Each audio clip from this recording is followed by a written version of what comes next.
So positioning servo just a feedback position control system for large video satellite antennas.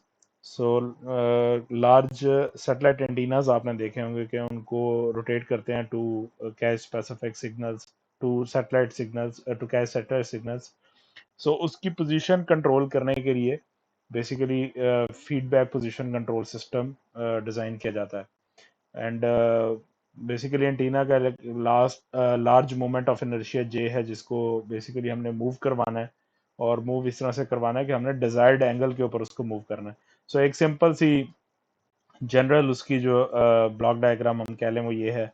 सो यहाँ पे आप start में देखेंगे. So there is input potentiometer.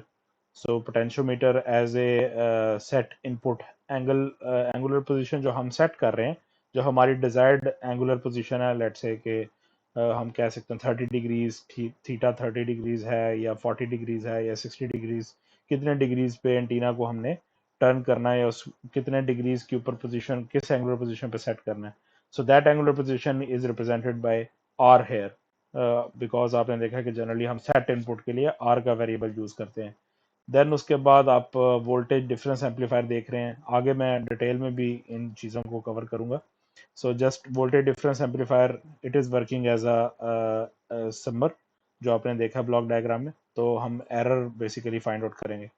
तो इसी से पहले आप यहाँ देख लेते हैं कि there is an also an output potentiometer.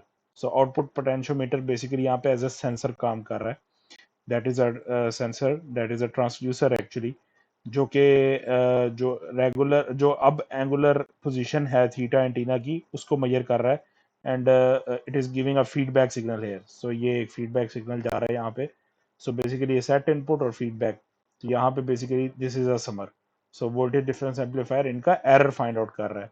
Error के हिसाब से फर्दर जो है वो कंट्रोलर कोई ना कोई गेन उसमें इंक्लूड करेगा पावर को एम्पलीफाई करने के लिए. एंड देन हमारे पास एक बेसिकली एक्चुएटर आ जाता है. एक्चुएटर हमारे पास जो होगा वो बेसिकली मोटर है, डीसी मोटर है, गेयर डीसी मोटर. सो जिसके थ्रू हम जो सा वो low high torque low speed loads को हम ड्राइव करेंगे. सो क्योंकि काफ़ी हाई मोमेंट ऑफ इनर्शिया है हमारे पास. सो ऑब्वियसली हमने पोजीशन कंट्रोल करनी है तो हमें स्पीड ज़्यादा नहीं चाहिए यहाँ पे. सो जस्ट हमें ज़्यादा टॉर्क को मूव करना ज़्यादा चाहिए. तो हमें बेसिकली फिर इसलिए गेयर डीसी मोटर यूज़ करनी पड़ेगी. एंड इसके अगेंस्ट कोई ना कोई जो भी हम एंटीना के इनर्शिया को मूव करेंगे उसका कोई एंगुलर पोजीशन थीटा अचीव होगा जिसको हम मेजर कर रहे हैं. So this is a feedback loop control system. Complete feedback loop है पोजीशन को कंट्रोल करने के लिए. ओके, सो दो तरह के मोटर्स के केस में हम दो तरह के कंट्रोल सिस्टम्स हो सकते हैं. One is to control position. So इसको हमने पोजीशनिंग सर्वो कह दिया. And other one could be to control speed. So that could be a feedback speed control system.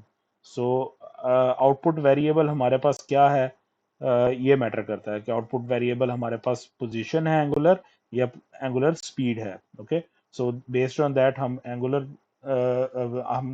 Position control system भी डिजाइन कर सकते हैं और स्पीड कंट्रोल सिस्टम भी डिजाइन कर सकते हैं for motor. So this is a example of This is an example of positioning servo, position control system.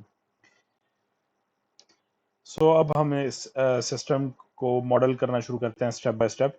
तो देखेंगे कि इंटर रिलेटेड कैसे जो सा वो हम सिस्टम्स को कनेक्ट करेंगे, क्योंकि इसमें आप देख रहे हैं कि इलेक्ट्रोमैकेनिकल सिस्टम्स भी इन्वॉल्व हैं which is motor and potentiometer. ये both are basically electromechanical systems. और फिर हमारे पास इलेक्ट्रॉनिक्स भी इन्वॉल्व है जो कि एम्पलीफायर्स हैं बेसिकली यहाँ पे. So it is a combination you see. ये मिक्स्ड एक प्रॉब्लम है जिसमें इलेक्ट्रॉनिक्स और इलेक्ट्रोमैकेनिकल सिस्टम्स बोथ इन्वॉल्व हैं. ओके, सो अब हम स्टेप बाय स्टेप इनकी मॉडलिंग को देखेंगे.